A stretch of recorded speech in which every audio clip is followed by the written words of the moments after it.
Hi, this is Dr. Richard Ruling here to share with you on the Total Health Channel. Please stay with us. We're starting some important information on how we can become the bride of Christ in the 7 seals that are 7 topics needed for a prenuptial agreement. God doesn't want an ignorant bride this time like he got at Sinai that worshipped a calf 40 days later. So the topic for today is the commandment most commonly broken by Jews and Christians worldwide. Well, let's pray first of all. Heavenly Father, help us to understand this topic and all its relevance and the greatness of your name. And we claim your promise in Ephesians 3:20 that you'll do exceeding abundantly above all that we can ask or think. We ask for your Spirit and help us for Christ's sake now. Hallelujah. Well, the topic for today is God's name. Sadly, translators remove God's name from the Scriptures. It was Catholic translators coming from the word Catholic means universal, and they thought it would make the Bible more universally acceptable if they removed the Hebrew name of God and substituted the title Lord in all caps. So wherever you see Lord in all caps throughout the Old Testament, or God occasionally, it refers to the fact that God had a name, and they removed those 4 letters called the Tetragrammaton, and you can Google that, Tetragrammaton spelled with 2 M's. But sad situation, really. God felt bad for his name, and it says in Ezekiel 36, verses 20 to 28, you might find that context interesting, that God was saying the Jews profaned his name in the nations where they were scattered, but he will sanctify his great name. And the context is very interesting if you want to read that in Ezekiel 36, verse 20 to 28. We'll deal with some of this on another time maybe, but the point is that God's name was profaned. It was by the translators, but also by the Jews. And it goes back to Solomon's time when Solomon, wisest king of Israel, saw that God had a great name. And he built a temple to honor it. And he dedicated that temple to God's great name. It's in 1 Kings 8th chapter, verses 40 to 42, 43. And the purpose was that all people might know God's name. And today, almost nobody knows his name because we don't have it straight. We're going to get to that shortly, but the point is that God does have a great name, and it was profaned. And when Paul was on Mars Hill in Athens, he saw an altar to the unknown God with no name, basically. Other altars had the names. The gods had names, but this one did not. He said, well, I'm going to declare him unto you. And so the interesting Acts 17, around verses, I'm forgetting exactly, verses 20-something to 31, 32, he's explaining information that God's greatness in the world around, how he loves everybody, but in times of ignorance, God winks, but in times of judgment, he commands us to repent. This is true of the name as well. We're coming to a time of judgment. We need to know the name.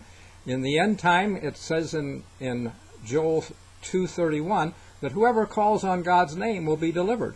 It means salvation to us. But sadly, it's been profaned. And in Hosea 2, verse 16, God says, call me no more Baali or Baal. Okay, that's what Israel did when they came out of Egypt. And after making a covenant, 40 days later, they worshipped a calf. And in Elijah's day, again, they were worshiping a calf. We don't worship a calf, but we call God by the same title because Baal means Lord. we call him Lord, okay? Is God honored by that? He doesn't want to be called Lord. It's kind of like boss. You know, if you're seeking a covenant, a marriage, God said he was married to Israel, and he didn't want to be known as boss. In marriage, it's not a flattering thing to be bossed around. You want a collaboration of ideas together, okay? And that's what marriage should be, basically, not being called Lord. So that's the intent, that we can be with him. Now, the question is then, what is the name? Josephus, historian at the time of Jerusalem's destruction, described the temple furniture, and as it was being brought out, the golden crown in which was engraven the sacred name. It consists of 4 vowels. And that's a quote I'm giving you. The point is that vowels are different than what we know. We think, Jehovah or Yahweh, but that's not it. There was no J in Hebrew or Greek, and Yahweh is only 2 syllables. So what is it? 4 vowels. The Practical Grammar for Classical Hebrew, published by Oxford University 60 years ago, says that anciently it was considered necessary to indicate the main vowels by the 3 letters Yoth, Wa, and He. And so basically, and it called them the long vowels. If I say I, it's A-E. It's a diphthong. That's not a long vowel. But the Yod had the E sound, the He had the A sound, and the Vav or Wa had the U sound. And those are pure vowels. And the point is that consonants are made by obstructions to airflow. B, D, M, K. If we didn't have vowels, we couldn't talk intelligently. God lends us His name so we can even communicate. What a great God to give us vowels, okay? And the point is that it's a beautiful name. When you hear a beautiful music, you're hearing the vowels that are punctuated by the consonants. So it's important for us to understand that, or else it seems like a very odd and strange name. I'm going to give you a little more background. The fact in Hebrew, the word Hallel means praise. But we don't praise the Lord. It's Hallel to those vowels now are Ia-Ua. And when you say hallelujah, you're saying God's name. Internationally, that word is a praise to God in almost every language. It's recognized that way. Maybe today we've kind of shrugged it off and we've forgotten that it really refers to God. But it is His name, hallelujah. And we appreciate that fact. Now, to become the bride of Christ, a bride must take the husband's name, and the names become important of who God is at this point. And so we're looking forward to a covenant. In Bible covenants, we're linked to 7s. Abraham gave Abimelech 7 ewe lambs in Genesis 21. It's around verse 28 and 29. When God made a covenant with Israel, He gave them 7 annual Sabbaths, holy days, in Leviticus 23. We've got to give God something. We're seeking the covenant. We want the covenant. And the proactive person that He wants us to be, the things that He has designated with a 7-fold emphasis, like God's name in the 10 Commandments, you can see Lord or God 7 times in the early commandments, first half of the Decalogue. So that's who He is, and we need to understand that and honor His name.